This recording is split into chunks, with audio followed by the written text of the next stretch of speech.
Terapia familiar estrutural. A organização subjacente da vida familiar.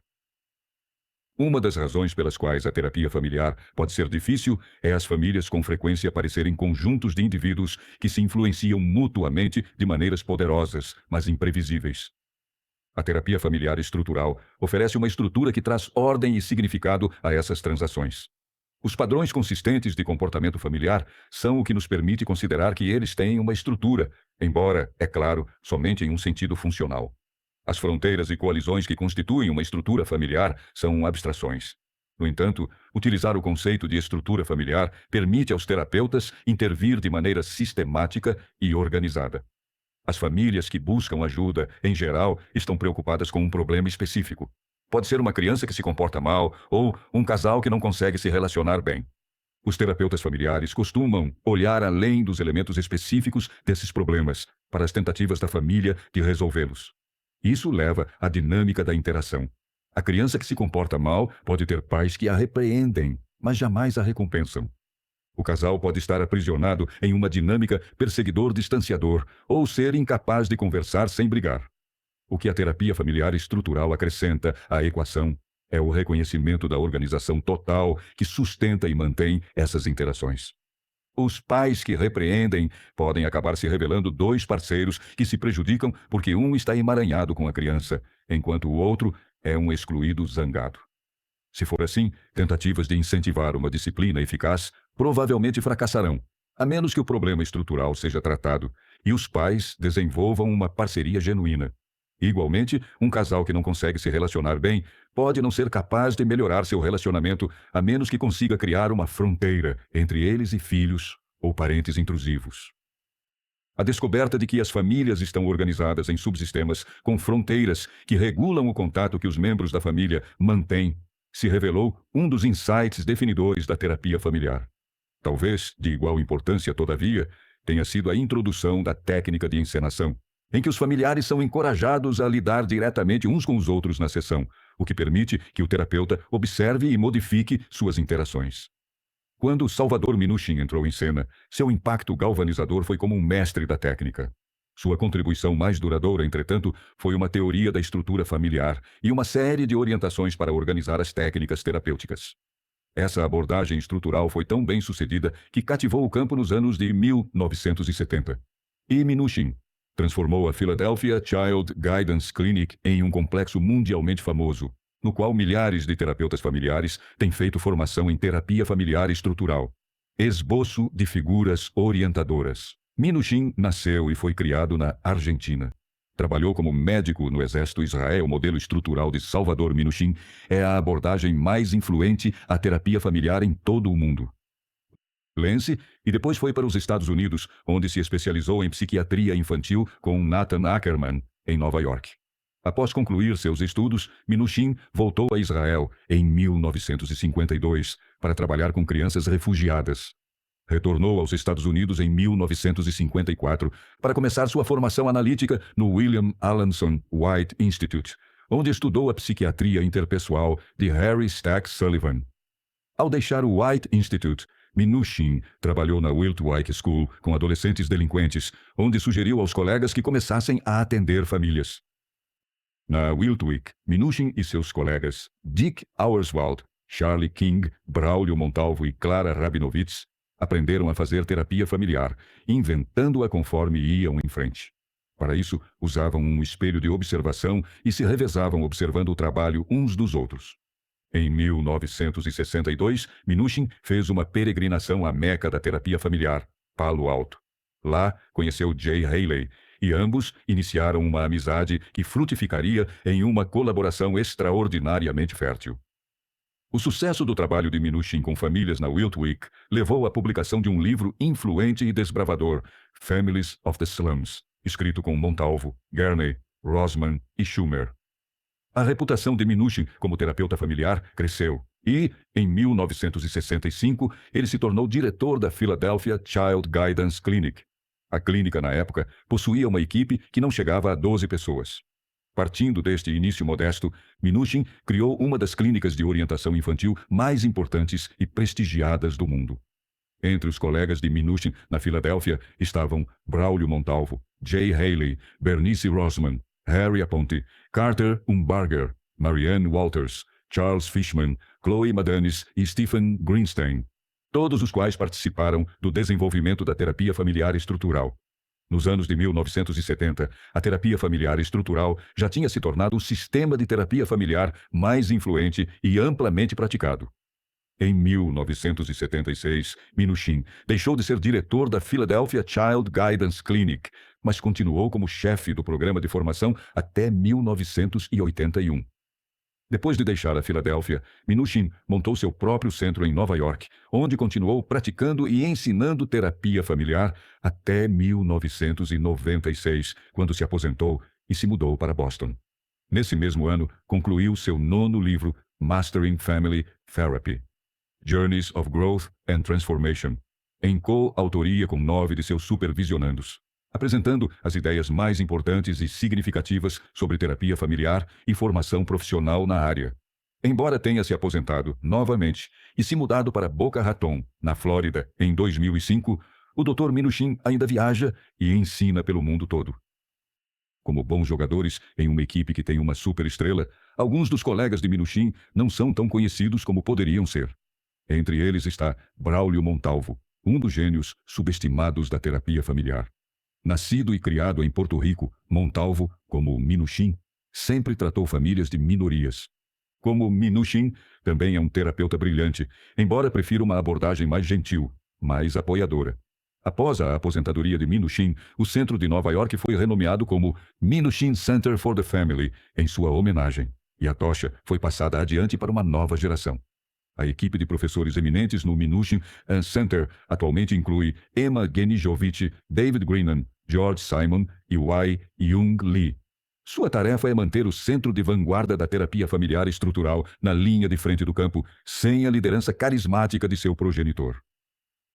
Entre outros alunos proeminentes de Minuchin estão Jorge Colapinto, agora no Ackerman Institute em Nova York, Michael Nichols, que leciona no College of William and Mary, Jay Lapin, que trabalha com assistência à criança para o governo de Delaware, e Charles Fishman, em prática privada na Filadélfia. Formulações teóricas. Os profissionais iniciantes tendem a se atolar no conteúdo dos problemas familiares porque não têm uma teoria que os ajude a enxergar os padrões de dinâmica familiar. A terapia familiar estrutural fornece um esquema para se analisar os processos de interação familiar. Como tal, oferece uma base para estratégias terapêuticas consistentes, que deixam óbvia a necessidade de se ter uma técnica específica, geralmente a de outra pessoa para cada ocasião.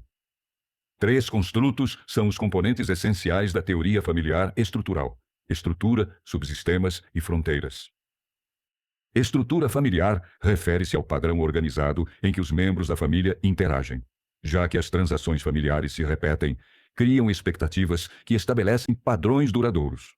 Depois que os padrões são estabelecidos, os membros da família usam apenas uma fração do leque completo de comportamentos disponíveis para eles. Da primeira vez em que um bebê chora ou um adolescente perde o ônibus escolar, não está claro quem fará o quê. A carga será compartilhada. Haverá uma desavença. Uma pessoa ficará encarregada de todo o trabalho, mas logo são estabelecidos padrões, determinados papéis, e as coisas se tornam uniformes e previsíveis. Quem fará se torna provavelmente ela. E então, ela sempre. A estrutura familiar é reforçada pelas expectativas que estabelecem regras na família. Por exemplo, uma regra como os membros da família devem sempre se proteger mutuamente vai se manifestar de várias maneiras, dependendo do contexto e de quem estiver envolvido. Se um menino briga com um vizinho, a mãe irá à casa dos vizinhos para se queixar. Se uma adolescente tem de acordar cedo para ir à escola, a mãe a acordará. Se um marido estiver com uma ressaca grande demais para ir trabalhar de manhã, a esposa telefonará para dizer que ele está gripado. Se os pais brigarem, os filhos interromperão a briga. Os pais estão tão preocupados com as questões dos filhos que isso os impede de passarem um tempo sozinhos, apenas os dois. Essas sequências são isomórficas. São estruturadas. Modificar uma sequência dessas pode não afetar a estrutura básica, mas alterar a estrutura subjacente terá um efeito sobre todas as transações familiares. A estrutura familiar é moldada em parte por questões universais e em parte por limitações idiosincráticas. Por exemplo, todas as famílias têm uma estrutura hierárquica, com adultos e crianças possuindo mais ou menos autoridade. Os membros da família também tendem a ter funções recíprocas e complementares. Com frequência, essas funções se tornam tão entranhadas que sua origem é esquecida, e elas são vistas como necessárias em vez de opcionais. Se uma jovem mãe sobrecarregada pelas demandas do seu bebê fica chateada e se queixa para o marido, ele pode responder de várias maneiras. Talvez ele se aproxime e ajude a cuidar do bebê. Isso cria uma equipe parental unida. Por outro lado, se ele decidir que a esposa está deprimida, ela pode acabar em terapia para conseguir o apoio emocional do qual precisa. Isso cria uma estrutura em que a mãe permanece distante do marido e aprende a buscar apoio fora da família. Seja qual for o padrão escolhido, ele tende a se auto-perpetuar. Embora existam alternativas, as famílias provavelmente não as considerarão até que uma mudança nas circunstâncias produza estresse no sistema. As famílias não chegam entregando-nos seus padrões estruturais como se estivessem entregando uma maçã para a professora. O que elas trazem é caos e confusão. Temos de descobrir o subtexto e temos de cuidar para que ele seja acurado, não imposto, mas descoberto. 2 pontos são necessários: ter um sistema teórico que explique a estrutura e ver a família em ação. Saber que uma família é monoparental ou que um casal tem dificuldade com o filho do meio não nos diz qual é a sua estrutura. A estrutura só se torna observável quando observamos as interações concretas entre os membros da família. Considere o seguinte caso. Uma mãe telefona para se queixar do mau comportamento de seu filho de 17 anos. Ela é convidada a trazer o marido, esse filho e os outros 3 para a primeira sessão. Quando chegam, a mãe começa a descrever uma série de aspectos triviais que provam que o filho é desobediente. Ele interrompe para dizer que ela fica sempre no seu pé, que jamais lhe dá uma folga. Essa altercação espontânea revela um envolvimento intenso entre mãe e filho, uma preocupação mútua, não menos intensa por ser conflituosa. Contudo, essa sequência não nos conta toda a história, porque não inclui o pai nem os outros filhos. Eles precisam ser envolvidos para observarmos seu papel na estrutura familiar. Se o pai tomar o partido da esposa, mas parecer despreocupado, pode ser que a preocupação da mãe com o filho esteja relacionada à falta de envolvimento do marido. Se os filhos mais jovens tenderem a concordar com a mãe e descreverem o irmão como mau, fica claro que todos os filhos são próximos da mãe, próximos e obedientes até certo ponto, depois próximos e desobedientes. As famílias diferenciam-se em subsistemas baseados em geração, gênero e interesses comuns. Agrupamentos óbvios como os pais ou os filhos adolescentes são, às vezes, menos significativos que coalizões encobertas. Uma mãe e seu filho caçula podem formar um subsistema tão fechado que os outros são excluídos. Outra família pode se dividir em 2 campos, com a mãe e o filho de um lado e o pai e a filha de outro. Embora certos padrões sejam comuns, as possibilidades de subagrupamentos são infinitas. Cada membro da família desempenha muitos papéis em vários subgrupos. Mary pode ser esposa, mãe, filha e sobrinha. Em cada um desses papéis, pode ser exigido dela um comportamento diferente. Se ela for flexível, será capaz de variar seu comportamento e adaptá-lo a diferentes subgrupos. Censurar pode estar bem para uma mãe, mas pode causar problemas a uma esposa ou filha. Os indivíduos, subsistemas e a família inteira são demarcados por fronteiras interpessoais, barreiras invisíveis que regulam o contato com os outros. Uma regra que proíbe telefonemas durante o jantar estabelece uma fronteira que protege a família de intrusões externas. Quando as crianças pequenas têm permissão para interromper livremente a conversa dos pais, a fronteira que separa as gerações é desgastada. Subsistemas que não são adequadamente protegidos por fronteiras limitam o desenvolvimento de habilidades interpessoais exequíveis nos mesmos. Se os pais sempre interferem para resolver as disputas dos filhos, estes não aprenderão a lutar suas próprias batalhas. As fronteiras interpessoais variam de rígidas a difusas, ver figura 7.1. Fronteiras rígidas são excessivamente restritivas e permitem pouco contato com subsistemas externos, resultando em desligamento. Indivíduos ou subsistemas desligados são independentes, mas isolados. Do lado positivo, isso estimula a autonomia. Por outro lado, o desligamento limita a afeição e a ajuda. Famílias desligadas precisam chegar a um estresse extremo antes de mobilizarem ajuda mútua. Os subsistemas emaranhados fornecem um sentimento amplo de apoio mútuo, mas à custa da independência e da autonomia. Pais emaranhados são amorosos e atenciosos. Passam muito tempo com os filhos e fazem muito por eles. Entretanto, os filhos emaranhados com os pais tornam-se dependentes. Sentem-se menos à vontade sozinhos e podem ter dificuldade em se relacionar com pessoas de fora da família. Minuchin descreveu algumas das características dos subsistemas familiares em seu trabalho mais acessível. Families and Family Therapy, Minuchin, 1974. A família começa quando duas pessoas se unem para formar um casal. Duas pessoas que se amam concordam em compartilhar a vida, o futuro e as expectativas, mas um período de ajustamento, geralmente difícil, é necessário antes que elas possam completar a transição do namoro para uma parceria funcional. Elas precisam aprender a acomodar as necessidades mútuas e os estilos preferidos de interação. Em um casal sadio, ambos dão e recebem. Ele aprende a como, figura 7. Fronteiras. Dar a necessidade dela de ser beijada na despedida e na chegada. Ela aprende a deixá-lo em paz com seu jornal no café da manhã. Esses pequenos arranjos, multiplicados milhares de vezes, podem ser feitos facilmente ou só depois de muitas brigas. Seja como for, esse processo de acomodação cimenta o casal em uma unidade. O casal também precisa desenvolver padrões complementares de apoio mútuo. Alguns padrões são transitórios e podem ser revertidos mais tarde, por exemplo. Um vai trabalhar enquanto o outro termina a faculdade. Outros padrões são mais duradouros. Papéis complementares exagerados podem dificultar o crescimento individual. Papéis complementares moderados permitem ao casal dividir funções, apoiar-se e enriquecer-se mutuamente. Quando um fica gripado, o outro assume as tarefas. A permissividade de um deles com os filhos pode ser equilibrada pela firmeza do outro. A disposição impetuosa de um pode ajudar a dissolver a reserva do outro. Padrões complementares existem na maioria dos casais. Tornam-se problemáticos quando são tão exagerados que criam um subsistema disfuncional. O subsistema dos cônjuges também precisa criar uma fronteira que os separe de pais, filhos e outras pessoas de fora. Quando os filhos nascem, é muito comum marido e mulher desistirem do espaço que lhes é necessário para se apoiarem. Uma fronteira rígida demais em torno do casal pode privar os filhos dos cuidados de que eles precisam. Mas, na nossa cultura centrada nas crianças, a fronteira entre pais e filhos frequentemente é ambígua, no melhor dos casos. Uma fronteira clara permite aos filhos interagir com pais, mas os exclui do subsistema do casal. Pais e filhos comem juntos, brincam juntos e compartilham grande parte da vida uns dos outros, mas há algumas funções do casal que não precisam ser compartilhadas. Marido e mulher são reforçados como casal amoroso e melhorados como pais se tiverem tempo para ficarem sozinhos para conversar, sair para jantar ocasionalmente, brigar e fazer amor. Infelizmente, as demandas barulhentas dos filhos pequenos, muitas vezes, fazem os pais perderem de vista a sua necessidade de manter uma fronteira em torno de seu relacionamento.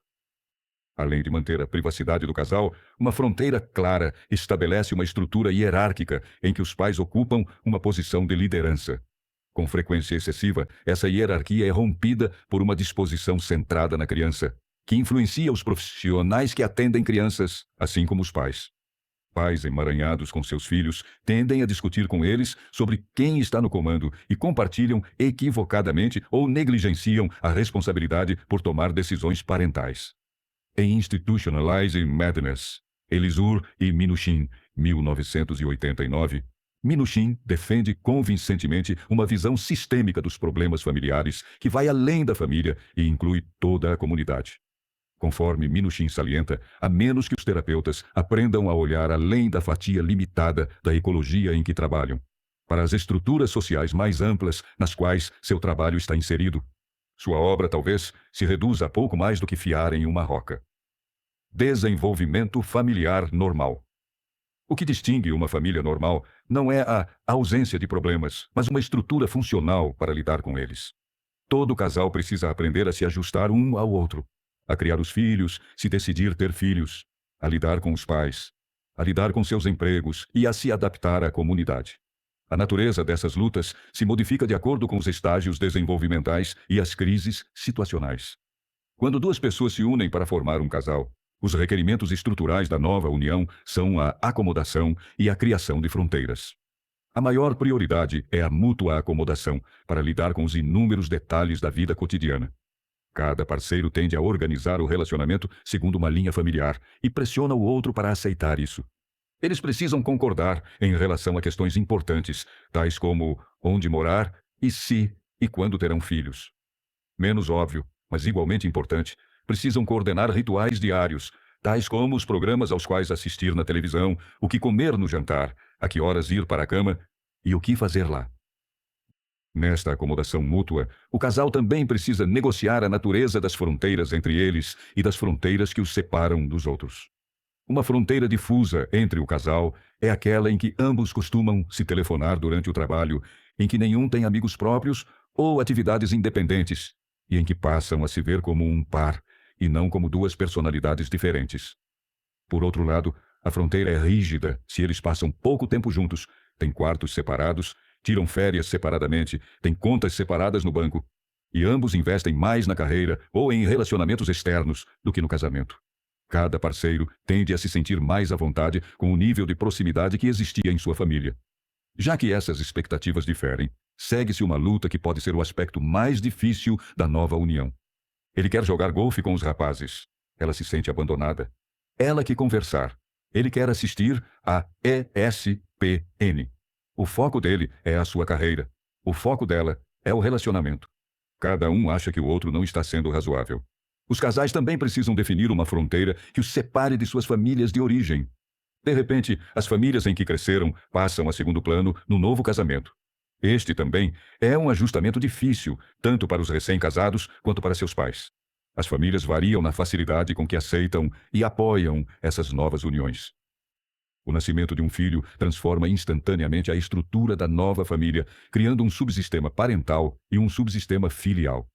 É típico os cônjuges terem padrões diferentes de comprometimento com o bebê. O comprometimento da mulher com uma unidade de 3 provavelmente começa com a gravidez, pois o bebê dentro de seu útero é uma realidade inevitável. O marido, por outro lado, talvez só comece a se sentir pai quando o filho nascer. Muitos homens não aceitam o papel de pai até os filhos terem idade suficiente para reagir a eles. Assim, mesmo em famílias normais, os filhos trazem consigo grande potencial de estresse e conflito. A vida da mãe, em geral, é transformada mais radicalmente que a do pai. Ela se sacrifica muito e, tipicamente, precisa de mais apoio por parte do marido. O marido, enquanto isso, continua trabalhando e o novo bebê não altera tanto a sua vida. Embora possa tentar ajudar a esposa, é provável que veja algumas de suas exigências como desmedidas. Os filhos requerem diferentes estilos de cuidados parentais nas diferentes idades. Os bebês precisam basicamente de cuidados e carinho. As crianças precisam de orientação e controle, e os adolescentes de independência e responsabilidade. O que representa bons cuidados parentais para uma criança de 2 anos pode ser inadequado para uma de 5 ou para um adolescente de 14 anos. Minuchin, 1974. Alerta os terapeutas familiares para que não confundam as dores do crescimento com patologia. A família normal sente ansiedade e tem problemas conforme seus membros se adaptam ao crescimento e à mudança. Muitas famílias buscam ajuda em estágios transicionais, e os terapeutas devem ter em mente que elas podem, simplesmente, estar no processo de modificar sua estrutura para acomodar novas circunstâncias. Todas as famílias enfrentam situações que estressam o sistema.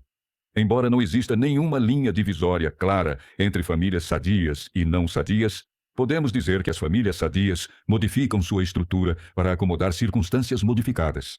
As famílias disfuncionais aumentam a rigidez das estruturas e deixam de ser efetivas. Desenvolvimento de transtornos de comportamento. Os sistemas familiares precisam ser suficientemente estáveis para garantir continuidade, mas suficientemente flexíveis para se acomodar a mudanças nas circunstâncias. Os problemas surgem quando estruturas familiares inflexíveis não conseguem se ajustar de forma adequada a desafios maturacionais ou situacionais. Mudanças adaptativas na estrutura são necessárias quando a família ou um de seus membros enfrentam estresse externo e quando são atingidos pontos de crescimento transicionais. A disfunção familiar resulta de uma combinação de estresse e fracasso em se realinhar para lidar com a situação. Colapinto, 1991. Os estressores podem ser ambientais. Um dos pais fica desempregado, a família se muda. Ou desenvolvimentais. Um dos filhos atinge a adolescência, os pais se aposentam. O fracasso da família em lidar com a adversidade pode se dever a falhas em sua estrutura ou simplesmente à sua incapacidade de se ajustar às circunstâncias modificadas. Nas famílias desligadas, as fronteiras são rígidas e a família não consegue mobilizar apoio quando necessário. Pais desligados podem não perceber que um filho está deprimido ou com dificuldades na escola até o problema avançar muito. Nas famílias emaranhadas, por outro lado, as fronteiras são difusas e os membros da família reagem exageradamente e se envolvem com os outros de maneira intrusiva.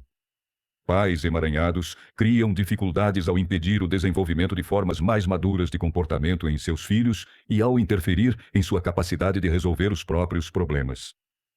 Em seu livro sobre estudos de caso, Family Healing, Minuchin e Nichols, 1993, descrevem um exemplo comum de emaranhamento quando um pai se intromete para resolver pequenos desentendimentos entre os dois filhos, como se os irmãos fossem Caim e Abel, e o ciúme fraterno pudesse levar ao assassinato. Minuchin e Nichols, página 149. O problema, evidentemente, é que, se os pais sempre interrompem as brigas dos filhos, estes não aprenderão a lutar as próprias batalhas. Embora falemos sobre famílias emaranhadas e desligadas, é mais exato falar sobre subsistemas específicos como emaranhados ou desligados. De fato, emaranhamento e desligamento costumam ser recíprocos, de modo que, por exemplo, seja provável um pai excessivamente envolvido com seu trabalho se envolva menos com a família.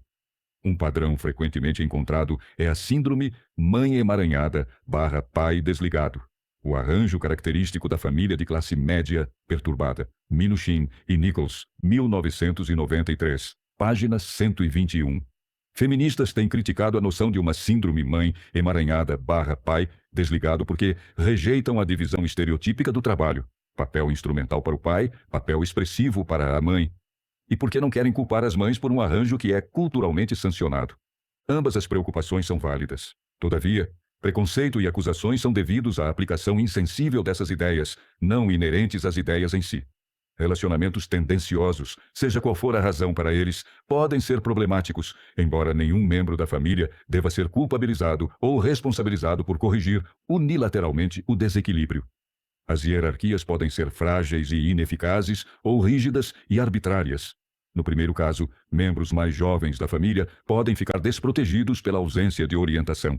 No segundo, seu desenvolvimento como indivíduos autônomos pode ser prejudicado, ou lutas de poder podem ser o resultado. Exatamente como uma hierarquia funcional é necessária para a estabilidade de uma família sadia, a flexibilidade é necessária para que seus membros se adaptem a mudanças.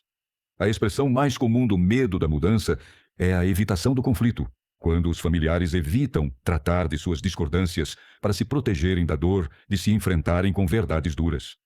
As famílias desligadas evitam o conflito minimizando o contato. As famílias emaranhadas evitam o conflito negando diferenças ou por meio de constantes altercações, o que lhes permite ventilar os sentimentos sem pressionar por mudanças ou resolver as questões. Os terapeutas familiares estruturais utilizam alguns símbolos simples para diagramar problemas estruturais, e esses diagramas normalmente deixam claro quais mudanças são necessárias. A figura 7.2 mostra alguns dos símbolos usados para diagramar estruturas familiares. Um problema com frequência observado pelos terapeutas familiares é aquele em que os pais, incapazes de resolver conflitos entre si. Figura 7.2. Símbolos de estrutura familiar. Desviam o foco de preocupação para a criança. Em vez de se preocuparem um com o outro, preocupam-se com a criança. Ver figura 7.3. Embora isso reduza a atenção no pai, P, e na mãe, M, vitimiza a criança, C, e, portanto, é disfuncional. Um padrão alternativo, mas igualmente comum, é os pais continuarem a brigar por meio da criança. O pai diz que a mãe é permissiva demais, ela que ele é rígido demais. Ele pode se afastar, fazendo com que ela critique sua falta de preocupação, o que, por sua vez, faz com que ele se afaste ainda mais. A mãe emaranhada reage às necessidades da criança com preocupação excessiva. O pai desligado tende a não reagir mesmo quando uma resposta é necessária. Ambos podem se criticar mutuamente, mas perpetuam o comportamento do outro com o seu próprio. O resultado é uma coalizão geracional cruzada entre a mãe e a criança, que exclui o pai. Figura 7.4. Algumas famílias funcionam bem quando os filhos são pequenos, mas não conseguem se ajustar à necessidade de disciplina dos filhos que estão crescendo. Os filhos pequenos nas famílias emaranhadas. Figura 7.5, res, figura 7.3, designação de um bode expiatório para desviar o conflito. Figura 7.4, coalizão mãe-criança. Figura 7.5, pais emaranhados com os filhos. Bem cuidados maravilhosos. Os pais lhes dão muita atenção. Embora esses pais estejam cansados demais de cuidar dos filhos para terem muito tempo para si mesmos, o sistema pode ter um sucesso moderado. Entretanto, se esses pais dedicados não ensinarem os filhos a obedecer a regras e respeitar a autoridade, os filhos podem não estar preparados para negociar seu ingresso na escola. Acostumados a impor sua vontade, é possível que se tornem rebeldes e agitados. Algumas consequências possíveis dessa situação levam a família a tratamento. As crianças podem relutar ir à escola e seus medos ser reforçados por pais compreensivos que permitem que continuem em casa. Figura 7.6. Esse caso pode ser rotulado como fobia escolar e piorar se os pais permitirem que os filhos continuem em casa por mais de alguns dias. Alternativamente, as crianças de tais famílias podem ir à escola, mas como não aprenderam a se acomodar aos outros, podem ser rejeitadas pelos colegas. Essas crianças muitas vezes ficam deprimidas e se retraem. Em outros casos, as crianças emaranhadas com os pais passam a ser um problema disciplinar na escola, e as autoridades escolares podem iniciar um aconselhamento. Uma mudança importante na composição familiar, que requer ajustamento estrutural, ocorre quando cônjuges divorciados ou viúvos casam-se novamente. Essas famílias misturadas ou reajustam suas fronteiras, ou logo passam a ter conflitos transicionais. Quando uma mulher se divorcia, ela e as crianças precisam primeiro aprender a se reajustar a uma estrutura que estabelece uma clara fronteira, separando os cônjuges divorciados, mas ainda permite contato entre o pai e os filhos. Então, se ela casa novamente, a família precisa aprender a funcionar com um novo marido e padrasto, figura 7.7. Às vezes, é difícil para a mãe e os filhos permitirem que o padrasto participe, figura 7.6. Fobia escolar, figura 7.7. Divórcio e recasamento, como parceiro no novo subsistema parental. A mãe e os filhos estabeleceram regras transacionais e aprenderam a se acomodar uns aos outros. O novo pai pode ser tratado como um estranho, de quem se espera que aprenda a maneira certa, costumeira, de fazer as coisas, e não como um novo parceiro que dará, assim como receberá, ideias sobre criação de filhos. Figura 7.8. Quanto mais a mãe e os filhos insistirem em manter seus padrões familiares sem incluir o padrasto, mais frustrado e zangado ele ficará. O resultado pode levar ao abuso da criança ou a brigas crônicas entre os pais. Quanto mais cedo essas famílias entrarem em tratamento, mais fácil será ajudá-las a se ajustarem à transição. Aspecto importante dos problemas estruturais da família é que os sintomas de um de seus membros não apenas refletem os relacionamentos dessa pessoa com os outros, mas são também uma função de ainda outros relacionamentos na família. Se Johnny, de 16 anos, está deprimido, ajuda a saber que está emaranhado com a mãe. Descobrir que ela exige dele uma obediência absoluta e se recusa a deixá-lo ter ideias próprias ou relacionamentos com pessoas de fora ajuda Mkish a explicar a sua depressão. Figura 7.9. Todavia, esta é uma visão apenas parcial do sistema familiar. Figura 7.8. Fracasso em aceitar um padrasto. Figura 7.9. O emaranhamento de Johnny com a mãe e seu desligamento de interesses externos. Por que a mãe está emaranhada com o filho? Talvez ela esteja desligada do marido. Talvez seja uma viúva que não encontrou novos amigos, um trabalho ou outros interesses. A melhor maneira de ajudar Johnny a resolver sua depressão talvez seja ajudar sua mãe a satisfazer as próprias necessidades de proximidade com o marido ou amigos. Já que os problemas são uma função da estrutura familiar inteira, é importante incluir todo o grupo na avaliação. Contudo, às vezes, nem mesmo atender a família inteira é suficiente. A família nem sempre é o contexto completo ou mais relevante. A depressão de uma mãe poderia dever-se mais a relacionamentos no trabalho do que em casa. Os problemas escolares de um filho poderiam dever-se mais ao contexto estrutural escolar do que ao familiar. Nesses casos, o terapeuta familiar estrutural trabalha com o contexto mais relevante para amenizar os problemas apresentados. Por fim, alguns problemas podem ser tratados como o do indivíduo. Conforme Minuchin, 1974, página 9, escreveu: a patologia pode estar dentro do paciente, em seu contexto social ou no feedback entre eles. Alhures Minuchin, Minuchin, Rosman e Baker, 1978, página 91, se referiu ao perigo de negar o indivíduo e entronizar o sistema. Enquanto entrevista a família para ver como os pais lidam com os filhos, o terapeuta cuidadoso pode perceber que uma das crianças tem um problema neurológico ou uma incapacidade de aprendizagem. Esses problemas precisam ser identificados e os encaminhamentos necessários feitos. Habitualmente, quando uma criança tem dificuldades na escola, existe um problema no contexto familiar ou escolar. Habitualmente, mas nem sempre. Objetivos da terapia. Os terapeutas familiares estruturais acreditam que os problemas são mantidos por uma organização familiar disfuncional. Portanto, a terapia visa alterar a estrutura familiar para que a família possa resolver seus problemas. A ideia de que os problemas familiares estão inseridos em estruturas disfuncionais levou alguns a criticarem a terapia familiar estrutural como patologizante. Os críticos veem os mapas estruturais de organizações disfuncionais como se retratassem um núcleo patológico nas famílias. Isso não é verdade. Os problemas estruturais em geral são vistos como fracasso em se adaptar a mudanças nas circunstâncias. Longe de ver as famílias como inerentemente falhas, o terapeuta estrutural vê o seu trabalho como ativador de estruturas adaptativas latentes que já fazem parte do repertório da família. Simon, 1995. O terapeuta familiar estrutural reúne-se ao sistema familiar para ajudar seus membros a mudarem sua estrutura. Ao alterar fronteiras e realinhar sistemas, o terapeuta muda o comportamento e a experiência de cada membro da família. O terapeuta não resolve problemas. Esta tarefa é da família. O terapeuta ajuda a modificar o funcionamento familiar de modo que os membros da família possam resolver seus problemas. Dessa maneira, a terapia familiar estrutural é como a psicoterapia dinâmica, a resolução do sintoma é buscada não como um fim em si mesma, mas como um resultado de uma mudança estrutural. O analista modifica a estrutura da mente do paciente. O terapeuta familiar estrutural modifica a estrutura da família do paciente. Os objetivos para cada família são ditados pelos problemas que seus membros apresentam e pela natureza de sua disfunção estrutural. Embora cada família seja única, existem problemas comuns e objetivos estruturais típicos. De extrema importância, entre os objetivos gerais para as famílias, é a criação de uma estrutura hierárquica efetiva.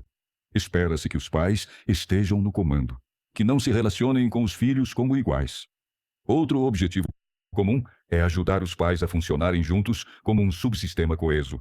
Quando só existe um progenitor, ou quando há vários filhos, um ou mais dos filhos mais velhos pode ser incentivado a ser um assistente parental, mas as necessidades dessa criança também não podem ser negligenciadas.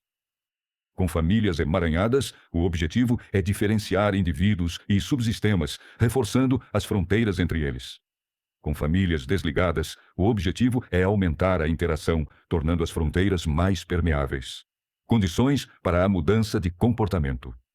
A terapia estrutural muda o comportamento ao abrir padrões alternativos de interação, capazes de modificar a estrutura familiar. Não é uma questão de criar novas estruturas, e sim de ativar estruturas dormentes. Quando novos padrões transacionais se tornam regularmente repetidos e previsivelmente efetivos, estabilizam a estrutura nova e mais funcional. O terapeuta produz mudança reunindo-se à família, sondando em busca de áreas de flexibilidade e, então, ativando alternativas estruturais dormentes. Este reunir-se leva o terapeuta para dentro da família. O acomodar-se ao seu estilo o torna influente. E manobras de reestruturação transformam a estrutura familiar. Se o terapeuta continuar um estranho, alguém de fora, ou usar intervenções demasiado distônicas, a família o rejeitará.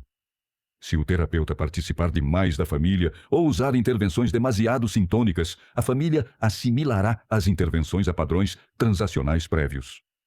Em qualquer um dos casos, não haverá mudança estrutural. Reunir-se e acomodar-se são considerados pré-requisitos para reestruturar. Para se reunir a uma família, o terapeuta precisa transmitir que aceita seus membros e respeita sua maneira de fazer as coisas. Minuchin, 1974, comparava o terapeuta familiar a um antropólogo, que precisa primeiro se reunir a uma cultura para poder estudá-la. Para se reunir à cultura de uma família, o terapeuta faz aberturas de acomodação, o que habitualmente fazemos sem pensar, embora nem sempre com sucesso. Se os pais buscam ajuda para os problemas de um filho, o terapeuta não começa pedindo a opinião da criança. Isso transmite falta de respeito pelos pais. Só depois de ter conseguido se reunir à família, é proveitoso tentar reestruturá-la às geralmente dramáticas confrontações que desafiam a família a mudar. A primeira tarefa é compreender a visão que a família tem dos seus problemas. O terapeuta faz isso ao tentar compreender sua formulação no conteúdo que usam para explicá-la e nas sequências com as quais a demonstram. Então, o terapeuta familiar reenquadra a formulação da família em uma formulação baseada no entendimento da estrutura familiar. De fato, todas as psicoterapias utilizam o reenquadramento. Os pacientes, sejam indivíduos, sejam famílias, chegam com ideias próprias sobre a causa de seus problemas, ideias que não costumam ajudá-los a resolver seus problemas. E o terapeuta lhes oferece uma ideia nova e potencialmente mais construtiva desses mesmos problemas. O que torna única a terapia familiar estrutural é que ela usa encenações nas sessões de terapia para fazer o reenquadramento acontecer. Esta é a condição indispensável para a terapia familiar estrutural. Observar e modificar a estrutura das transações familiares no contexto imediato da sessão. O terapeuta estrutural trabalha com o que vê acontecer na sessão, não com o que os membros da família relatam. Há dois tipos de dados ao vivo dentro da sessão em que a terapia familiar estrutural se concentra em encenações e sequências comportamentais espontâneas. Uma encenação é quando o terapeuta estimula a família a demonstrar como esta lida com um tipo particular de problema. Em geral, a encenação começa quando o terapeuta sugere que subgrupos específicos discutam um determinado problema. Conforme se faz isso, o terapeuta observa o processo familiar. Trabalhar com encenações requer 3 operações. Primeiro, o terapeuta define ou reconhece uma sequência. Por exemplo, observa que, quando a mãe fala com a filha, elas conversam como iguais e o irmão mais jovem é deixado de fora. Segundo, o terapeuta dirige uma encenação. Por exemplo, ele pode dizer à mãe: converse sobre isso com seus filhos. Terceiro, e mais importante, o terapeuta precisa orientar a família a modificar a encenação. Se a mãe conversa com os filhos sem assumir responsabilidade por decisões importantes, o terapeuta deve orientá-la a assumir essa responsabilidade conforme a família continua a encenação. Todos os movimentos do terapeuta devem criar novas opções para a família, opções de interações mais produtivas. Quando uma encenação se paralisa, o terapeuta pode intervir de 2 formas: comentando o que deu errado ou simplesmente estimulando-os a prosseguir. Por exemplo, se um pai responde à sugestão de conversar com a filha de 12 anos sobre como ela se sente repreendendo-a, o terapeuta poderia dizer ao pai: parabéns. Pai: o que você quer dizer? Terapeuta: parabéns. Você vence, ela perde. Ou o terapeuta poderia simplesmente cutucar a transação, dizendo ao pai: muito bom, continue conversando, mas ajude-a a expressar mais.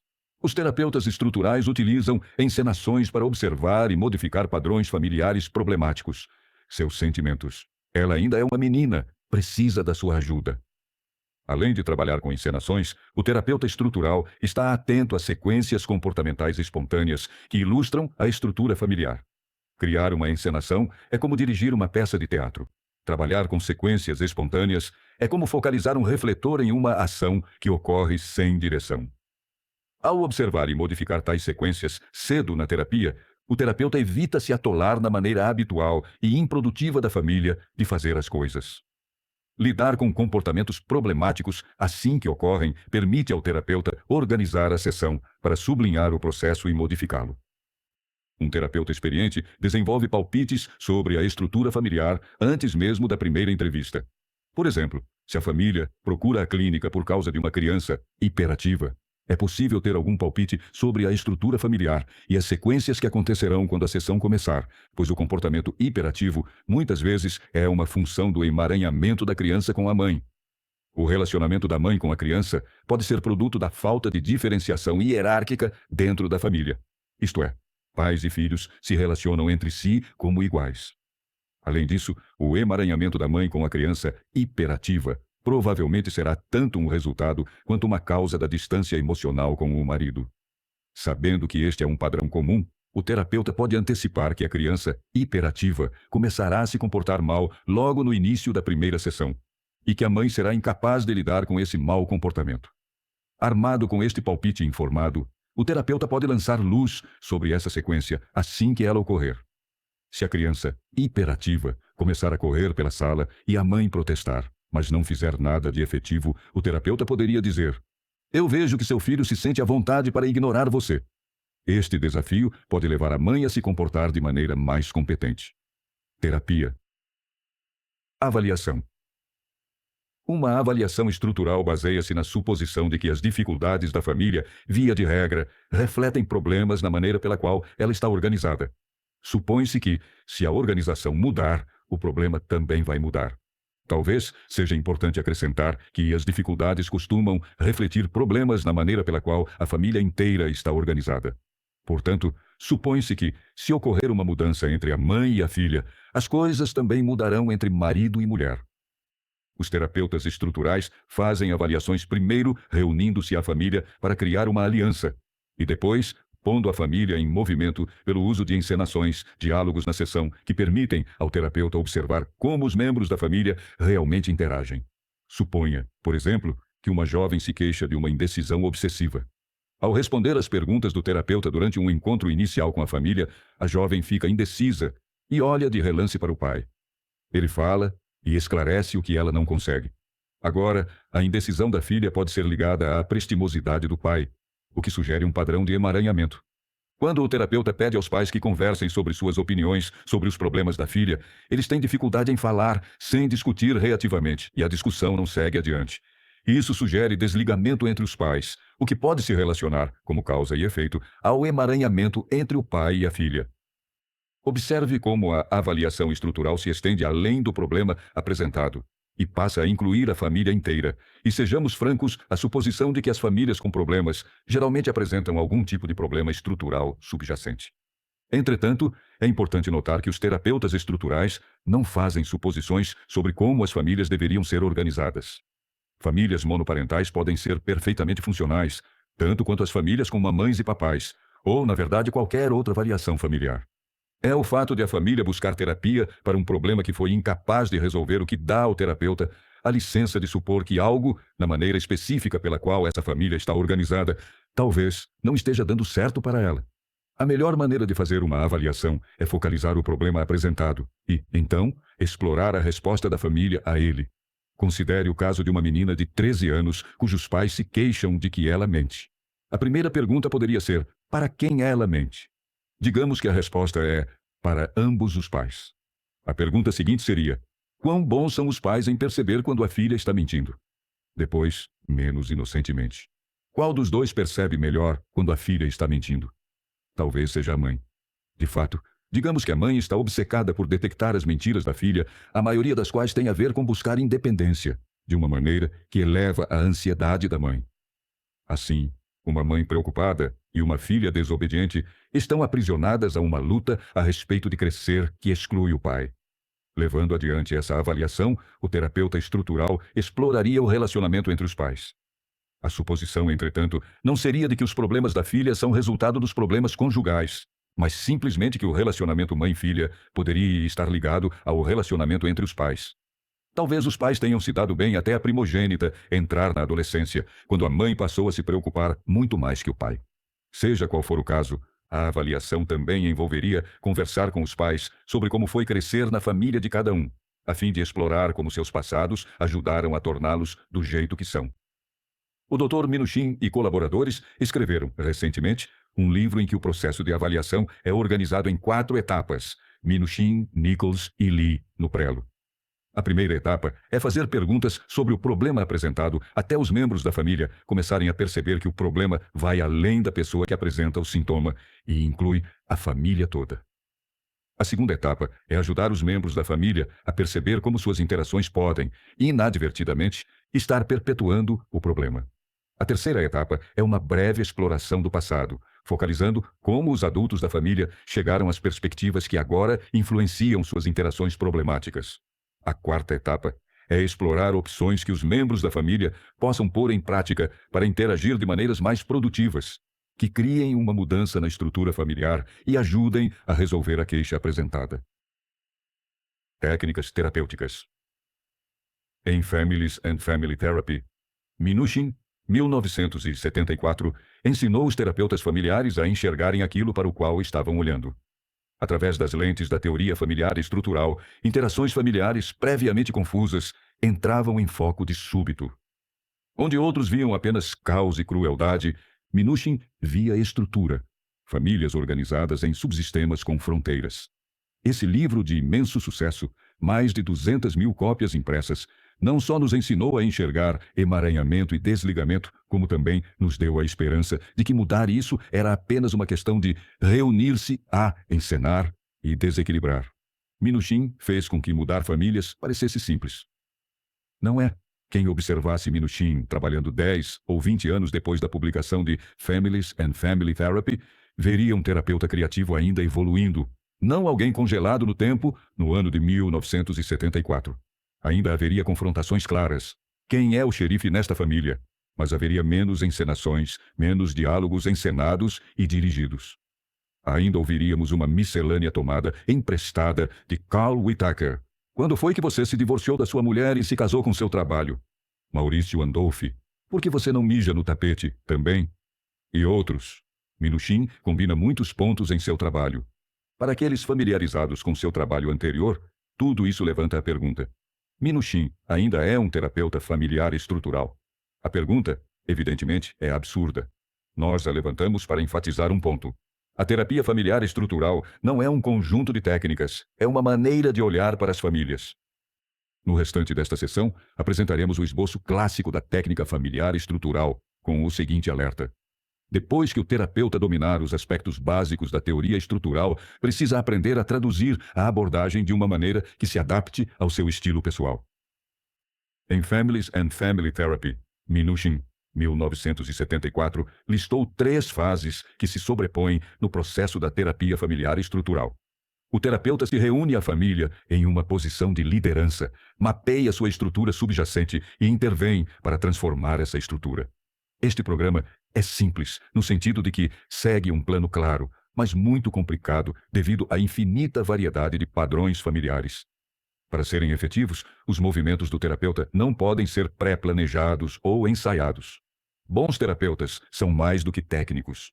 A estratégia da terapia, por outro lado, precisa ser organizada. Em geral, a terapia familiar estrutural segue estes 7 passos: união e acomodação, encenação, mapeamento estrutural, focalização e modificação de interações, criação de fronteiras, desequilibração, desafio de suposições improdutivas, união e acomodação. Já que a maioria das famílias tem padrões homeostáticos firmemente estabelecidos, a terapia familiar às vezes requer confrontação. Contudo, desafios ao estilo habitual da família serão descartados a menos que sejam feitos de uma posição respeitosa. As famílias, como você e eu, resistem às tentativas de mudança por parte de alguém que elas sentem que não as entende nem aceita. Os pacientes individuais, em geral, entram em tratamento já predispostos a aceitar a autoridade do terapeuta. Ao buscar terapia, o indivíduo tacitamente reconhece uma necessidade de ajuda e uma disposição a confiar no terapeuta. Isso não acontece com as famílias. O terapeuta familiar é um estranho importuno. Afinal de contas, por que ela insistiu em conversar com toda a família? Os membros da família esperam ouvir que estão fazendo algo errado e estão preparados para se defender. A família, portanto, é um grupo de não pacientes que se sentem ansiosos e expostos. Eles estão determinados a resistir. Primeiro, o terapeuta precisa desarmar defesas e aliviar a excita ansiedade. Isso é feito pela criação de uma aliança de entendimento com cada membro da família. O terapeuta saúda cada pessoa pelo nome e faz algum tipo de contato amigável. Essas saudações iniciais transmitem respeito, não só pelos indivíduos da família, mas também por sua estrutura hierárquica e organizacional. O terapeuta demonstra respeito pelos pais ao tomar sua autoridade como algo garantido. Eles, não seus filhos, são solicitados primeiramente a descrever seus problemas. Se uma família elege uma pessoa para falar pelas outras, o terapeuta percebe, mas não contesta isso de início. As crianças também têm preocupações e capacidades especiais. Elas devem ser saudadas gentilmente e questionadas com perguntas simples, concretas. Oi, eu sou fulana de tal. Qual é o seu nome? Oh, Shelley. É um nome muito bonito. Em que escola você estuda, Shelley? Com crianças mais velhas, tente evitar as habituais perguntas fingidas dos adultos. E o que você quer ser quando crescer? Tente algo mais inovador, como: o que você mais detesta na escola? As que quiserem ficar em silêncio devem ter permissão para isso. Elas ficarão caladas, de qualquer maneira, mas o terapeuta, que aceita sua reticência, terá dado um passo importante no sentido de mantê-las envolvidas. E o que você pensa sobre esse problema? Silêncio total. Entendo. Você não está com vontade de dizer nada agora. Tudo bem, talvez você queira dizer alguma coisa mais tarde. O fracasso em se reunir e se acomodar à família produz resistência, e a culpa geralmente recai sobre a família. Pode ser confortador culpar os clientes quando as coisas não vão bem, mas isso não ajuda em nada. Podemos chamar os membros da família de negativos, rebeldes, resistentes ou desafiadores e vê-los como desmotivados, mas ainda é mais útil fazer um esforço extra para conectar-se com eles. É particularmente importante reunir-se aos membros fortes da família e também aos que estão zangados. Devemos fazer um esforço especial para aceitar o ponto de vista do pai que acha que terapia é bobagem, ou do adolescente que se sente um criminoso acusado. Também é importante reconectar-se com essas pessoas a intervalos frequentes, particularmente quando as coisas começam a esquentar. Um bom começo é saudar a família e depois perguntar a opinião de cada pessoa sobre o problema. Ouça cuidadosamente e reconheça a posição de cada um, devolvendo o que você ouviu. Entendo, Sra. Jones. A senhora acha que a Sally deve estar deprimida por alguma coisa que aconteceu na escola. Então, senhor. Jones, você vê algumas coisas que a sua esposa também vê, mas não está convencido de que este é um problema sério. É isso. Encenação. A estrutura familiar se manifesta na maneira pela qual os membros da família interagem. Ela nem sempre pode ser inferida a partir de suas descrições. Portanto, fazer perguntas como: quem está no comando? Ou vocês dois concordam? Tende a ser improdutivo. As famílias geralmente se descrevem mais como acham que deveriam ser do que como são. Fazer com que os membros da família conversem entre si contraria suas expectativas. Eles esperam apresentar seu caso para um especialista e então receber uma orientação sobre o que fazer. Se solicitados a discutir alguma coisa na sessão, eles dirão: nós já falamos sobre isso muitas vezes. Ou: não vai adiantar nada, ele ou ela não escuta. Ou: mas o especialista não deveria ser você. Se o terapeuta começar dando a cada pessoa a chance de falar, habitualmente alguém dirá algo sobre outro que pode ser um trampolim para uma encenação. Quando, por exemplo, um dos pais diz que o outro é rígido demais, o terapeuta pode dar início a uma encenação dizendo: ela diz que você é rígido demais. Você pode responder a ela? Escolher um ponto específico para a resposta é mais efetivo que pedidos vagos, como: por que vocês dois não falam sobre isso? Depois que a encenação começar, o terapeuta pode descobrir muitas coisas sobre a estrutura da família. Por quanto tempo duas pessoas podem conversar sem serem interrompidas? Isto é, quão clara é a fronteira? Alguém ataca, o outro defende? Quem é central, quem é periférico? Os pais envolvem os filhos em suas discussões. Isto é, eles estão emaranhados? As famílias demonstram emaranhamento quando se interrompem com frequência, falam por outros membros, fazem coisas para os filhos que estes podem fazer sozinhos, ou brigam constantemente. Nas famílias desligadas, podemos ver um marido sentado impassivelmente enquanto a mulher chora, uma total ausência de conflito, uma surpreendente ignorância de informações importantes sobre os filhos ou falta de consideração pelos interesses dos outros. Se, assim que a primeira sessão começar, as crianças passarem a correr pela sala, enquanto os pais protestam ineficazmente, o terapeuta não precisa ouvir descrições do que acontece em casa para perceber a incompetência executiva. Se mãe e filha se enfurecem e vociferam entre si enquanto o pai continua sentado silenciosamente no canto, não é necessário perguntar quão envolvido ele é em casa. De fato, perguntar pode transmitir um quadro menos exato do que aquele revelado espontaneamente. Mapeamento estrutural. As famílias habitualmente concebem os problemas como localizados no paciente identificado e determinados por acontecimentos do passado. Esperam que o terapeuta mude o paciente identificado com o mínimo possível de alteração na família. Os terapeutas familiares consideram os sintomas do paciente identificado como uma expressão dos padrões disfuncionais que afetam toda a família. Uma avaliação estrutural amplia o problema além dos indivíduos para o sistema familiar e transfere o foco de acontecimentos isolados do passado para as transações que estão acontecendo no presente. Até os terapeutas familiares muitas vezes categorizam as famílias com construtos que se aplicam mais a indivíduos que a sistemas. O problema nesta família é que a mãe sufoca os filhos, ou esses filhos são desafiadores, ou ele não se envolve.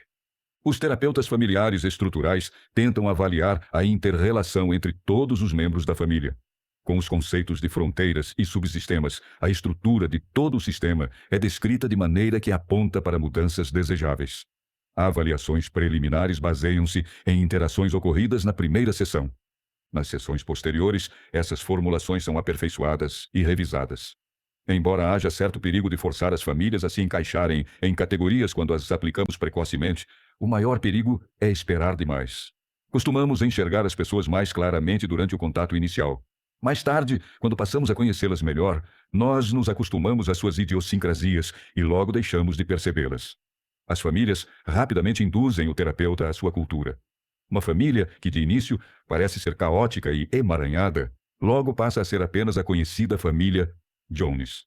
Por essa razão, é essencial desenvolver hipóteses estruturais relativamente cedo no processo. De fato, convém refletir e palpitar sobre a estrutura da família antes mesmo da primeira sessão. Isso dá início a um processo de pensamento ativo e monta o cenário para observar a família. Por exemplo, suponha que você vai atender uma família formada por uma mãe, uma filha de 16 anos e um padrasto. A mãe telefonou para se queixar do mau comportamento da filha. Qual você imagina que poderia ser a estrutura e como pode testar a sua hipótese? Um bom palpite seria que a mãe e a filha estão emaranhadas, excluindo o padrasto. Isso pode ser testado ao se verificar se mãe e filha conversam principalmente uma sobre a outra na sessão quer positiva, quer negativamente. O desligamento do padrasto poderá ser confirmado se ele e a esposa não conseguirem conversar sem a intrusão da filha. Avaliações estruturais levam em conta tanto o problema que a família apresenta quanto a dinâmica estrutural revelada. Incluem todos os membros da família. Neste caso, saber que mãe e filha estão emaranhadas não é suficiente. Você também precisa saber o papel que o padrasto desempenha. Se ele é razoavelmente próximo da esposa, mas distante da filha, encontrar atividades mutuamente prazerosas para padrasto e enteada ajudará a torná-la mais independente da mãe. Por outro lado, se a proximidade da mãe em relação à filha parecer uma função de sua distância do marido, então o par conjugal poderia ser o foco mais produtivo. Sem uma formulação e um plano estruturais, o terapeuta fica defensivo e passivo. Em vez de saber aonde ir e mover-se deliberadamente, ele se recosta e tenta lidar com a família, ou apagar incêndios e ajudá-los a enfrentar uma sucessão de incidentes. Um conhecimento consistente da estrutura da família e o foco em uma ou duas mudanças estruturais ajuda o terapeuta a enxergar por trás das várias questões de conteúdo que os membros da família trazem à baila. Focalização e modificação de interações. Quando as famílias começam a interagir, surgem transações problemáticas. Reconhecer suas implicações estruturais exige um foco no processo, não no conteúdo. Nada sobre estrutura é revelado ao se ouvir quem é a favor de castigos ou quem fala bem de quem. A estrutura familiar é revelada por quem diz o que a quem e de que maneira. Talvez uma esposa se queixe. Nós temos um problema de comunicação. Meu marido não fala comigo, ele nunca expressa seus sentimentos. O terapeuta, então, inicia uma encenação para ver o que realmente acontece. A sua mulher diz que vocês têm um problema de comunicação. Você pode responder a isso? Fale com ela. Se, quando eles conversarem, a mulher se tornar dominadora e crítica e o marido passar a falar cada vez menos, o terapeuta verá o que está errado. O problema não é que ele não fala, o que é uma explicação linear. O problema também não é que ela importuna, também uma explicação linear. O problema é que quanto mais ela importuna, mais ele se afasta. E quanto mais ele se afasta, mais ela importuna. O truque é modificar esse padrão. Isso pode requerer uma intervenção enérgica, ou o que os terapeutas estruturais chamam de intensidade. Minuchin fala com as famílias com um impacto dramático e convincente. Ele regula a intensidade de suas mensagens para exceder o limiar que os membros da família têm para não escutarem desafios à sua maneira de perceber a realidade. Quando Minuchin fala, as famílias escutam. Minuchin é enérgico, mas a intensidade não é meramente uma função da personalidade. Ela reflete claridade de propósito. O conhecimento da estrutura familiar e o comprometimento em ajudar as famílias a mudar possibilitam poderosas intervenções. Os terapeutas estruturais atingem intensidade pela regulação seletiva de afeto, repetição e duração. Tom, volume, ritmo e escolha de palavras são usados para aumentar a intensidade afetiva das declarações. Ajuda se você souber o que quer dizer. Aqui vai um exemplo de uma declaração sem energia. As pessoas sempre se preocupam consigo mesmas, como que vendo a si próprias no centro das atenções e só procurando aquilo que lhes interessa. Não seria mais legal, para variar, se todo mundo começasse a pensar sobre o que pode fazer pelos outros? Compare isso com: não pergunte o que o seu país pode fazer por você, pergunte o que você pode fazer por seu país. As palavras de John Kennedy tiveram impacto porque foram bem escolhidas e claramente enunciadas. Os terapeutas familiares não precisam discursar, mas, ocasionalmente, precisam falar com energia para se fazer entender. A intensidade afetiva não é apenas uma questão de enunciado claro.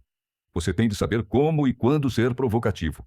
Por exemplo, Mike Nichols trabalhou com uma família em que o paciente identificado era uma mulher de 29 anos com anorexia.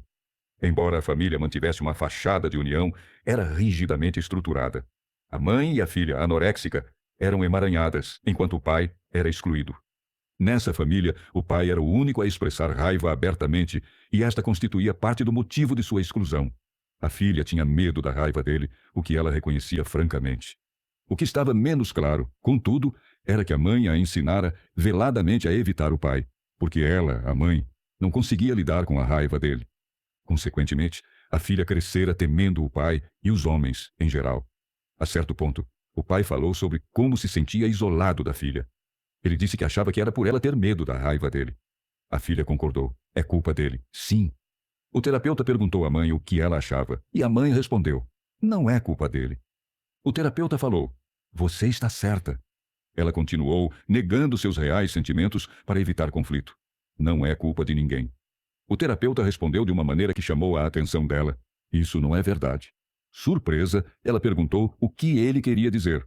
A culpa é sua, respondeu ele. Este nível de intensidade era necessário para interromper um padrão rígido de evitação de conflito que mantinha uma aliança destrutiva entre mãe e filha. O conteúdo, quem realmente está com medo da raiva, é menos importante que o objetivo estrutural: libertar a filha de sua posição de envolvimento excessivo com a mãe. Os terapeutas, com muita frequência, diluem suas intervenções ao qualificar exageradamente, pedir desculpas ou divagar. Isso não é um problema tão sério na terapia individual, em que, via de regra, é melhor eliciar interpretações do paciente. As famílias são mais como a mula proverbial do fazendeiro. Às vezes é preciso bater na cabeça delas para obter a sua atenção. Intensidade também pode ser obtida com o aumento da duração de uma sequência, além do ponto em que a homeostase se reinstala. Um exemplo comum é o manejo de explosões de raiva. Explosões de raiva são mantidas por pais que cedem. A maioria dos pais tenta não ceder. Eles só não tentam o tempo suficiente. Recentemente, uma menina de 4 anos começou a berrar como louca quando a irmã saiu da sala. Ela queria ir com a irmã. Seus berros eram quase insuportáveis, e os pais estavam prontos para recuar. Entretanto, o terapeuta os exortou a não se darem por vencidos e sugeriu que a segurassem até ela se acalmar, para lhe mostrar quem mandava. Ela berrou por 30 minutos. Todo mundo na sala estava em frangalhos. Contudo, a garotinha, finalmente, percebeu que desta vez não conseguiria impor sua vontade, de modo que se acalmou. Depois, os pais foram capazes de empregar a mesma intensidade de duração para fazê-la abandonar esse hábito altamente destrutivo. Às vezes, intensidade requer repetição de um tema em uma variedade de contextos. Pais infantilizadores precisam ouvir que não devem pendurar o casaco da filha, não devem falar por ela, não devem levá-la ao banheiro e não devem fazer muitas outras coisas que ela é capaz de fazer por si mesma. O que estamos chamando de intensidade pode parecer a alguns excessivamente agressivo. Embora não se possa negar que Minuchin e seus seguidores tendem a ser intervencionistas, o objetivo da intensidade não é intimidar as pessoas, e sim empurrá-las além do ponto em que desistem de alcançar-se mutuamente. Uma estratégia alternativa para as interações que estão em um impasse é o uso da empatia, para ajudar os membros da família a irem além da superfície de suas altercações defensivas. Se, por exemplo, os pais de uma criança desobediente estão aprisionados em um ciclo de brigas improdutivas, em que a mãe ataca o pai por não se envolver e ele responde com desculpas, O terapeuta pode usar intensidade para incentivá-los a planejar como lidar com o comportamento do filho. Em outra alternativa, o terapeuta pode interromper sua discussão e, por meio da empatia, conversar com um de cada vez sobre como se sentem. A mulher que só demonstra raiva pode estar encobrindo a mágoa e os anseios que sente. O marido que não se envolve nem briga quando se sente atacado pode estar irritado demais com a raiva da mulher para perceber que ela precisa dele. Quando essas emoções mais genuínas forem articuladas, podem servir de base para os clientes se reconectarem de maneira menos defensiva. Dar forma à competência é outro método para modificar interações e é uma marca registrada da terapia familiar estrutural. A intensidade geralmente é usada para bloquear o fluxo de interações. Criar competência é como dar uma cutucada a fim de mudar a direção do fluxo. Ao salientar e dar forma aos aspectos positivos, o terapeuta estrutural ajuda os membros da família a adotarem alternativas funcionais que já fazem parte de seu repertório. Um erro comum cometido por terapeutas inexperientes é tentar desenvolver um desempenho competente apenas com o apontamento dos erros. Isso focaliza o conteúdo sem levar em conta o processo. Dizer aos pais que eles fazem algo errado ou sugerir que façam algo diferente tem o efeito de criticar sua competência. Apesar das boas intenções, ainda é humilhante. Embora esse tipo de intervenção não possa ser de todo evitado, uma abordagem mais efetiva é apontar o que eles estão fazendo certo. Mesmo quando as pessoas cometem muitos erros, normalmente é possível escolher algo que fazem bem. Um senso de momento certo ajuda.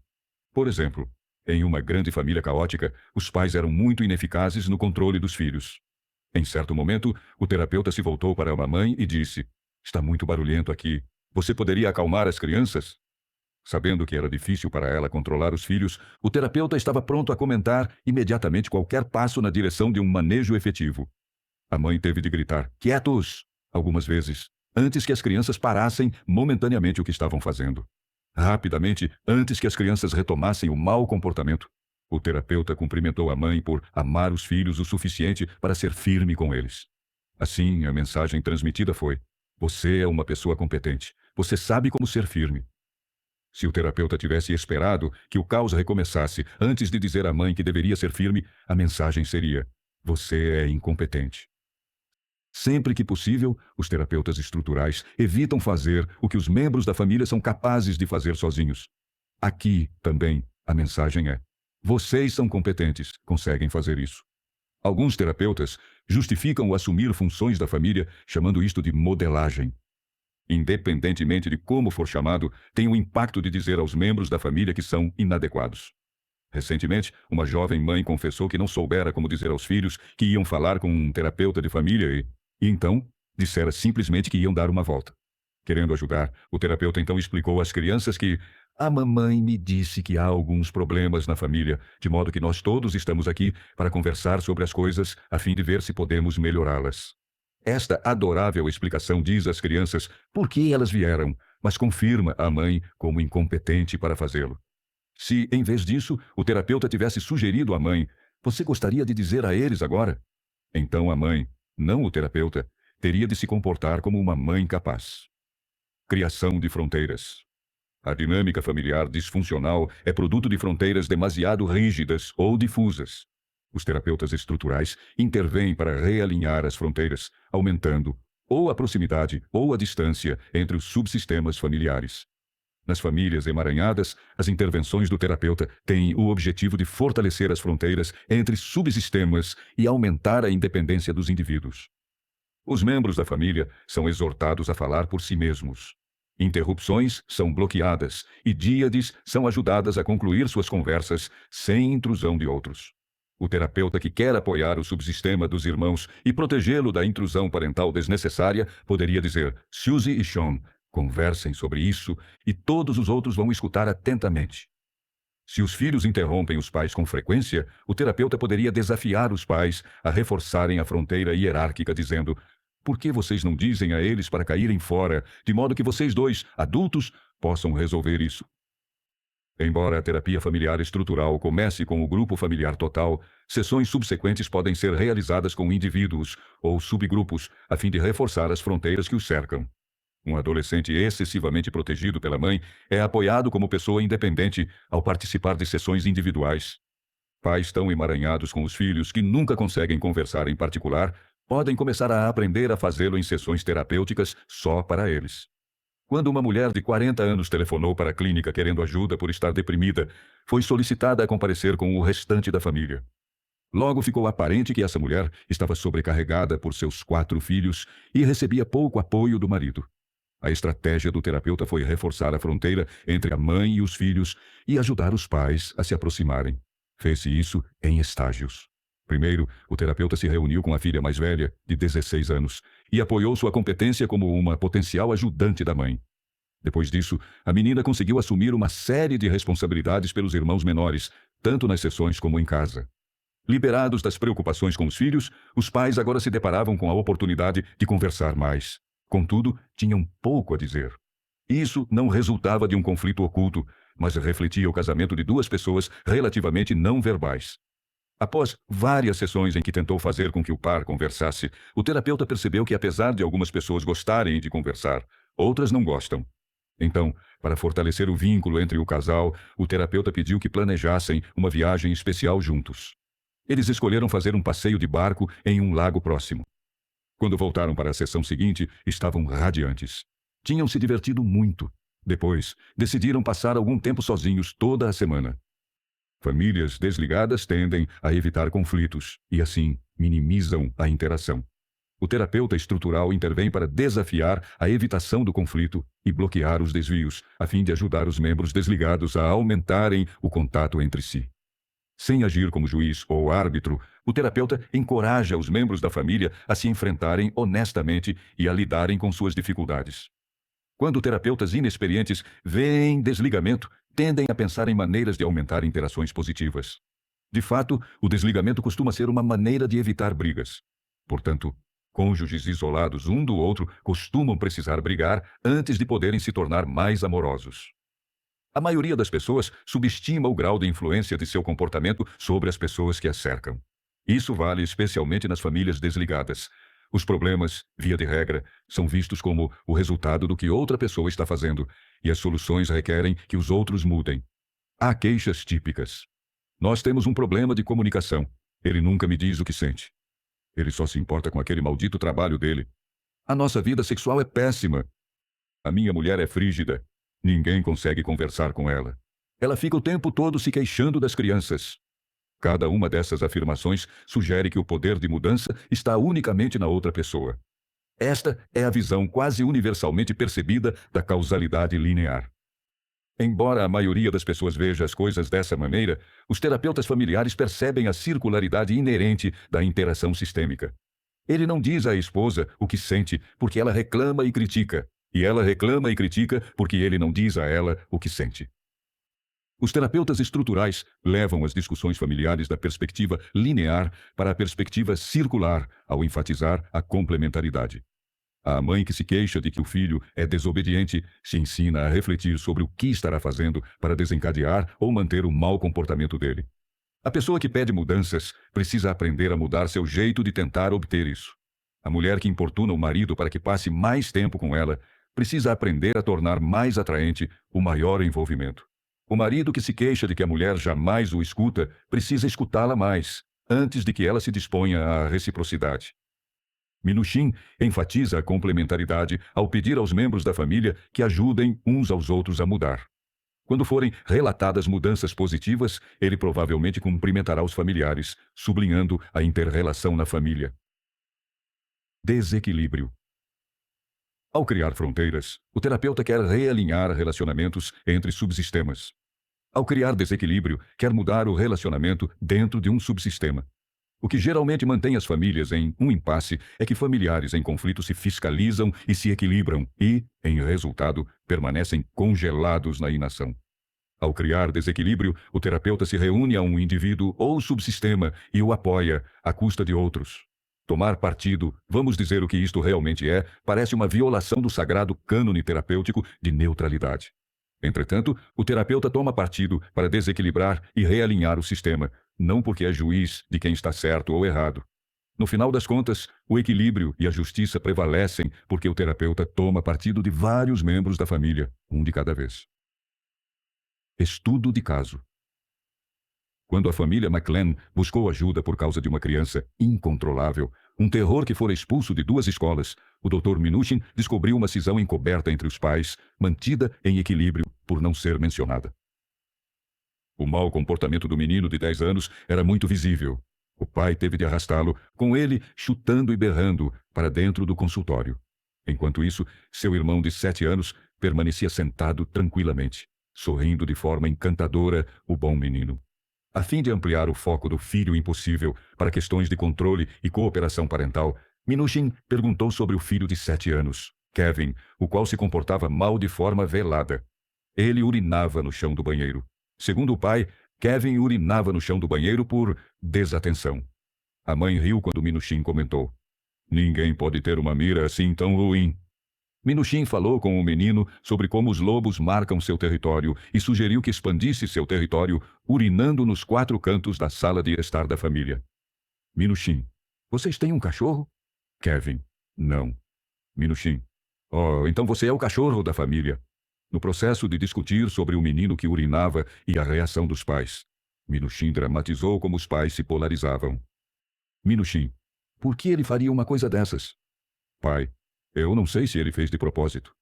Minuchin: "Talvez ele estivesse em transe." Pai: "Não, acho que ele foi descuidado." Minuchin: "A mira dele é realmente terrível." O pai descreveu o comportamento do filho como acidental. A mãe o considerava desafiador.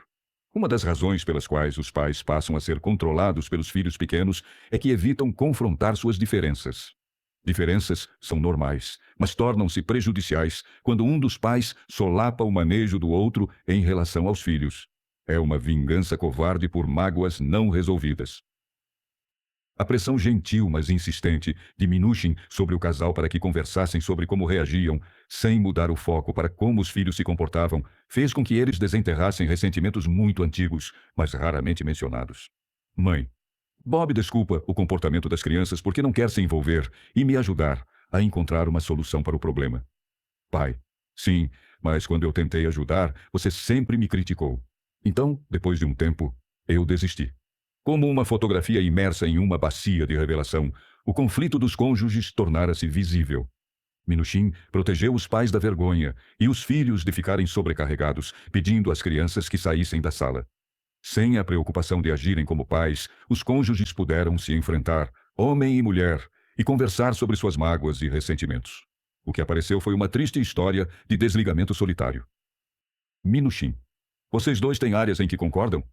Ele disse que sim. Ela, que não. Ele era um minimizador. Ela, uma crítica. Minuchin: "Quando foi que você se divorciou de Bob e se casou com as crianças?" Ela se manteve em silêncio. Ele olhou para o teto.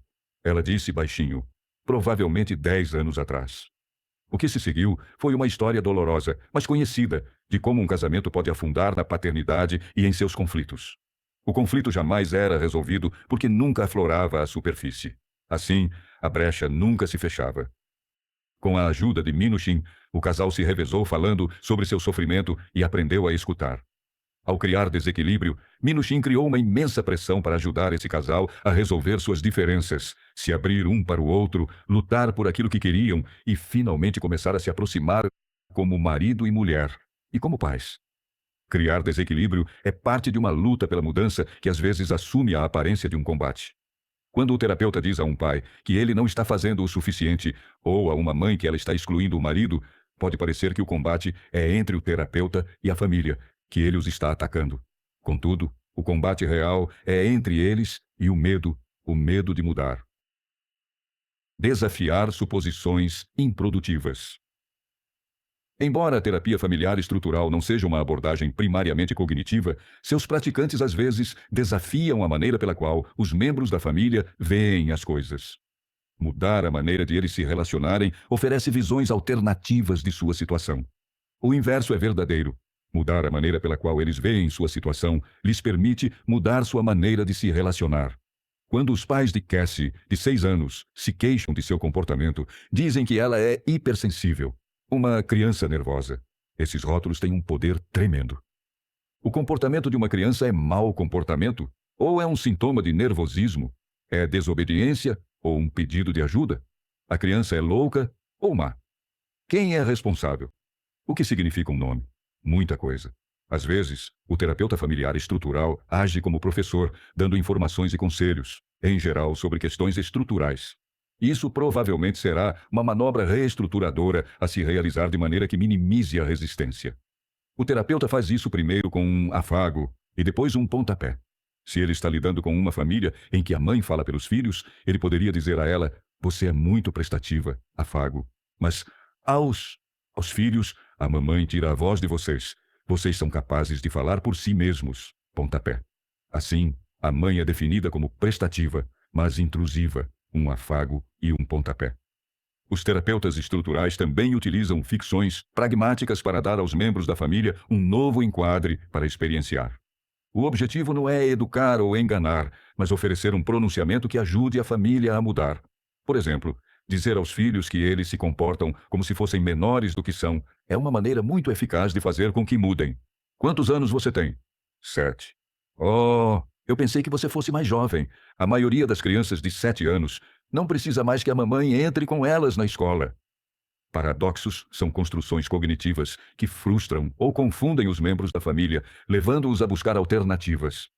Minuchin usa pouco o paradoxo, mas às vezes ele ajuda a expressar ceticismo sobre as pessoas mudarem. Embora isso possa ter o efeito paradoxal de desafiá-las a mudar para provar que você estava errado, não é tanto um estratagema esperto quanto é uma declaração benigna da verdade. A maioria das pessoas não muda. Elas esperam que os outros façam isso. Avaliando a teoria e os resultados da terapia. Em Families of the Slums, Minuchin e colaboradores, 1967, descreveram as características estruturais de famílias de baixo nível socioeconômico e demonstraram a efetividade da terapia familiar com essa população. Antes do tratamento, as mães das famílias dos pacientes eram ou muito ou pouco controladoras. Em ambos os casos, os filhos eram mais agitados que os das famílias com controle. Após o tratamento, as mães usavam menos controle coercitivo, mas eram mais claras e mais firmes. Dentre as famílias, 7 de 11 foram avaliadas como se houvessem obtido melhora depois de 6 meses a 1 ano de terapia familiar. Embora não tenha sido usado nenhum grupo controle, os autores compararam seus resultados favoravelmente ao índice habitual de 50% de sucesso terapêutico na Wildweg. Nenhuma das famílias avaliadas como desligadas melhorou. Decididamente, a defesa empírica mais sólida da terapia familiar estrutural vem de uma série de estudos com crianças psicossomáticas e adultos drogaditos. Estudos que demonstram a efetividade da terapia com crianças gravemente psicossomáticas são convincentes por causa das medidas fisiológicas empregadas e dramáticos devido ao risco de morte inerente aos problemas. Minuchin, Rosman e Baker, 1978, relatam um estudo que demonstra com clareza como o conflito familiar pode precipitar quadros de cetoacidose em crianças com diabetes que descompensa por fatores psicossomáticos. Em entrevistas iniciais, os pais discutiram problemas familiares na ausência dos filhos. Os cônjuges normais apresentaram os níveis mais elevados de confrontação, enquanto os cônjuges psicossomáticos exibiram uma grande variedade de manobras para evitar conflitos. A seguir, um terapeuta pressionava os pais a aumentarem o nível de seu conflito, enquanto os filhos observavam por trás de um espelho unidirecional. Conforme os pais discutiam, somente as crianças psicossomáticas pareciam de fato perturbadas. Além disso, o sofrimento evidente dessas crianças era acompanhado por um dramático aumento dos níveis sanguíneos de ácidos graxos livres, uma medida relacionada à cetoacidose. No terceiro estágio dessas entrevistas, os pacientes se reuniam aos pais. Os pais normais e os pais com transtornos de comportamento continuavam como antes, mas os pais psicossomáticos desviavam seu conflito, ou trazendo os filhos para a sua discussão, ou mudando de assunto e passando a falar dos filhos. Quando isso acontecia, os níveis de ácidos graxos livres dos pais caíam, enquanto os níveis das crianças continuavam subindo. Este estudo confirma, solidamente, as observações clínicas de que as crianças psicossomáticas são usadas e se deixam usar para regular o estresse entre os pais. Minuchin, Rosman e Baker, 1978, resumiram os resultados terapêuticos de 53 casos de anorexia nervosa com o uso da terapia familiar estrutural. Após um curso de tratamento que incluiu hospitalização seguida por terapia familiar em regime ambulatorial, 43 crianças anoréxicas tinham melhorado muito 2 tinham melhorado, 3 não mostravam nenhuma mudança, 2 estavam pior e 3 tinham abandonado o tratamento. Embora considerações éticas impeçam um tratamento controle com essas crianças gravemente doentes, o índice de melhora de 90% é impressionante, especialmente se comparado ao índice de mortalidade de 30% neste transtorno. Além disso, os resultados positivos no término foram mantidos em intervalos de seguimento de vários anos.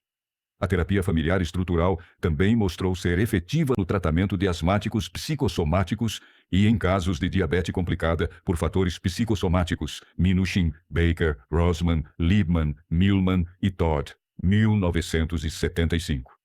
Embora nenhum corpo de evidências empíricas tenha estabelecido que alguma abordagem terapêutica é consistentemente melhor que as outras, a terapia familiar estrutural provou ser efetiva em diversos estudos, incluindo vários que envolveram casos considerados muito difíceis.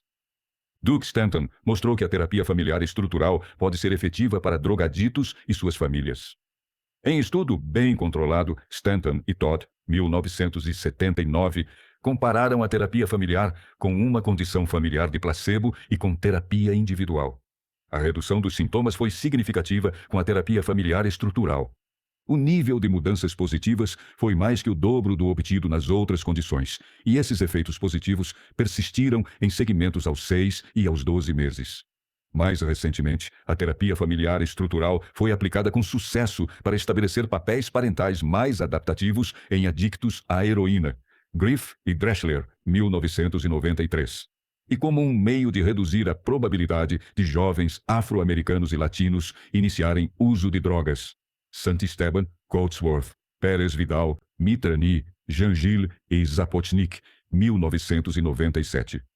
Outros estudos indicam que a terapia familiar estrutural tem a mesma efetividade que o treinamento em comunicação e treinamento em manejo comportamental para reduzir comunicação negativa, conflitos e expressão da raiva entre adolescentes diagnosticados com transtorno de déficit de atenção e hiperatividade, TDAH, e seus pais, Barkley, Gevremont, Anastopoulos e Fletcher, 1992. A terapia familiar estrutural também tem sido efetiva para tratar transtornos adolescentes, como transtornos de conduta, Zapotnik et al., 1989, Chamberlain e Rosiski, 1995, e anorexia nervosa, Campbell e Patterson, 1995. Resumo. Minuchin talvez seja mais conhecido pela habilidade de sua técnica clínica, mas sua teoria familiar estrutural tornou-se um dos modelos conceituais mais utilizados no campo. A teoria estrutural é tão popular por ser simples, inclusiva e prática. Os conceitos básicos, fronteiras, subsistemas, alinhamentos e complementaridade são facilmente compreendidos e aplicados. Levam em conta o contexto individual, familiar e social, e fornecem uma estrutura organizadora muito clara para se compreender e tratar as famílias. O princípio mais importante desta abordagem é que toda família tem uma estrutura, e essa estrutura só se revela quando a família está em ação. Segundo esta visão, os terapeutas que deixam de considerar a estrutura familiar completa e só intervêm em um subsistema provavelmente não conseguirão efetuar mudanças duradouras. Se o demasiado envolvimento de uma mãe com seu filho faz parte de uma estrutura que inclui distância do marido, nenhuma quantidade de terapia, apenas para a mãe e o filho, conseguirá provocar mudanças básicas na família. Os subsistemas são unidades da família baseados em função. Se a liderança de uma família é assumida pelo pai e por uma filha, então eles, e não o marido e a mulher, é que são o subsistema executivo. Os subsistemas são circunscritos e regulados por fronteiras interpessoais. Nas famílias sadias, as fronteiras são suficientemente claras para proteger a independência e a autonomia, e suficientemente permeáveis para permitir mútuo apoio e afeição. As famílias emaranhadas são caracterizadas por fronteiras difusas, as famílias desligadas por fronteiras rígidas. A terapia familiar estrutural visa a resolver os problemas apresentados, reorganizando a estrutura familiar. A avaliação, portanto, requer a presença de toda a família para que o terapeuta possa observar a estrutura subjacente às interações familiares. No processo, o terapeuta pode distinguir estruturas disfuncionais e funcionais. As famílias com dores de crescimento não devem ser tratadas como patológicas. Os terapeutas familiares estruturais precisam evitar ser alistados como membros das famílias com as quais trabalham. Eles começam acomodando-se ao jeito habitual de funcionamento da família, a fim de evitar a resistência. Depois de conquistar a confiança da família, o terapeuta promove uma interação familiar, assumindo um papel descentralizado. Desta posição, ele pode observar e fazer uma avaliação estrutural, que inclui o problema e a organização que o mantém. Essas avaliações são enquadradas em termos de fronteiras e subsistemas, facilmente conceitualizados como mapas bidimensionais, utilizados para encontrar caminhos de mudança. Depois de ter sucesso ao se reunir à família e avaliá-la, o terapeuta passa a ativar estruturas dormentes, utilizando técnicas que alteram alinhamentos e mudam o poder dentro de e entre subsistemas. Essas técnicas de reestruturação são concretas, intensas e, às vezes, dramáticas. Entretanto, seu sucesso depende tanto da reunião e avaliação quanto do poder das técnicas em si. Embora a terapia familiar estrutural seja tão profundamente identificada com Salvador Minuchin que houve um momento em que ambos eram sinônimos, seria uma boa ideia diferenciar o homem do modelo. Quando pensamos na terapia familiar estrutural, tendemos a lembrar a abordagem conforme descrita em Families and Family Therapy, publicado em 1974. Esse livro continua a ser uma ótima introdução à teoria estrutural, mas enfatiza apenas as técnicas que Minuchin preferia na época. O próprio Minuchin evoluiu consideravelmente nos últimos 30 anos, de um jovem terapeuta às vezes brusco, sempre pronto a desafiar as famílias, para um terapeuta mais experiente, ainda desafiador, mas muito mais gentil em sua abordagem. Se alguns dos exemplos deste capítulo lhe pareceram agressivos demais, talvez você tenha razão. Algumas dessas vinhetas foram retiradas da década de 1970, quando os terapeutas familiares tendiam a preferir um estilo confrontacional. Embora o estilo confrontacional tenha caracterizado alguns praticantes da terapia familiar estrutural, este nunca foi um aspecto essencial da abordagem. Minuchin também evoluiu conceitualmente, de um foco quase exclusivo nas interações interpessoais para uma consideração das perspectivas cognitivas que orientam essas interações e as raízes passadas dessas perspectivas, Minuchin, Nichols e Lee, no prelo. Contudo, a abordagem estrutural que ele criou também existe, independentemente de seu trabalho, e está corporificada na literatura definitiva sobre este modelo. Por exemplo, Minuchin, 1974. Minuchin e Fishman, 1981. Colapinto, 1991. Minuchin e Nichols, 1993. Assim como no trabalho de seus alunos e colegas. O modelo estrutural orienta o terapeuta a olhar além do conteúdo dos problemas e até além da dinâmica da interação para a organização familiar subjacente que sustenta e limita essas interações. Muita coisa mudou desde 1974, mas o modelo estrutural ainda permanece firme e continua sendo a maneira mais amplamente utilizada de compreender o que acontece na família nuclear.